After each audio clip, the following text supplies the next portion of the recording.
Coriolano, olhando essa complexidade de um lado, necessidade de simplificação de outro, aspectos relacionados a segmentos de negócios, né, específicos, bancos, comércio, varejo, quer dizer, qual é a posição da OAB que está no meio aí desse processo, olhando para todas essas pontas aí, e olhando também para questões também jurídicas? Como é que você vê isso? Qual é a sua percepção em relação a esse tempo de maturidade, né? O Semeghini falou, nós já chegamos nesse momento, né? Nós já estamos maduros para isso. Qual é a sua opinião sobre essa maturidade? Muito obrigado, mais uma vez, pelo convite, em nome da OAB São Paulo.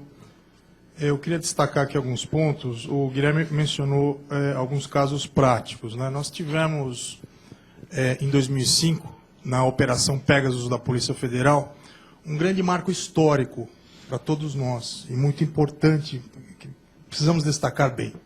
Naquele momento, o Supremo Tribunal Federal ele declara para toda a sociedade brasileira que existe o crime organizado cibernético instaurado no Brasil. 87 páginas. O ministro Gilmar Mendes, para negar o pedido de habeas corpus, ele precisava fundamentar, e fundamentar muito bem. Então, a todos que estudam o crime no espaço cibernético, uma leitura imperdível, essas 87 páginas, e todo o processo pautado nos laudos e perícias, né? E o que diz o ministro naquela ocasião? O grupo é hierarquizado. Eles se comunicam numa linguagem que apenas eles entendem. Esse grupo fatura, em média, por dia, muitas vezes, R$2 milhões por dia. Quando uma célula criminosa ela é dissolvida, automaticamente, uma outra célula criminosa toma o seu lugar.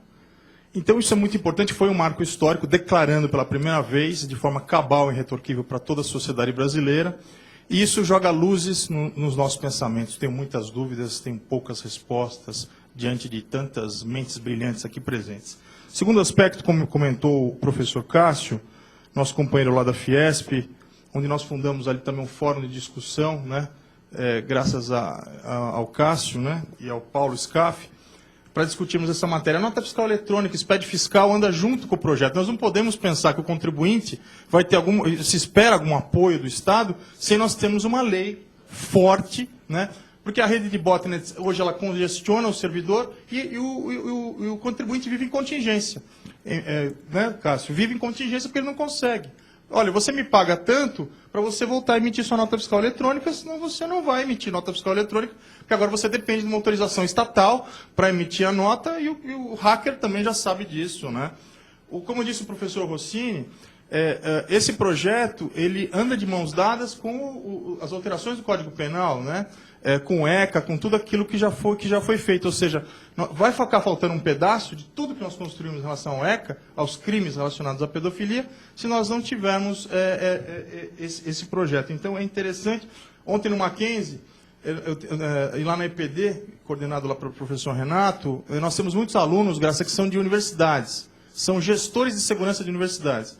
E eles são invadidos, constantemente invadidos, então eles vão para a universidade aprender segurança da informação. Então, a gente nota que esse projeto é de interesse das universidades, porque os bancos de dados estão sendo capturados para serem vendidos como mailing, para serem utilizados para phishings específicos. Prezado professor Coriolano, o senhor ganhou uma bolsa de estudos na universidade tal. Clique aqui, clicou, entrou o arquivo malicioso. O último assunto a destacar é o crime organizado e a cooperação internacional. A OAB publicou diversos trabalhos acerca dessa questão. E lembrar a Conferência Internacional de Perícias e Crimes Cibernéticos, que é realizada pela Polícia Federal todos os anos. Estaremos lá pela terceira vez defendendo um artigo científico sobre a questão.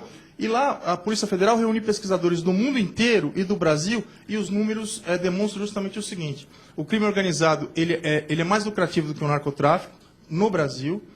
O delegado Sobral já falou isso diversas vezes em muitas reportagens. O crime organizado é superior ao roubo de cargas e ao narcotráfico, somados, no Brasil.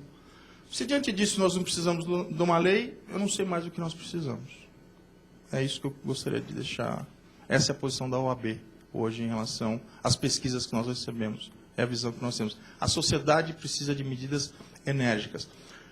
A dignidade da pessoa humana, ela é a primeira, é a pedra fundamental do Estado brasileiro. Então, se o Marco Civil ele vai falar de princípios, tem que começar a falar sobre a dignidade da pessoa humana, aquela pessoa que perdeu o perfil.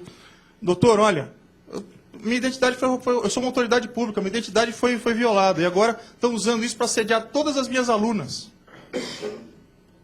E eu não tenho uma tutela de emergência do Estado. O que eu vou fazer?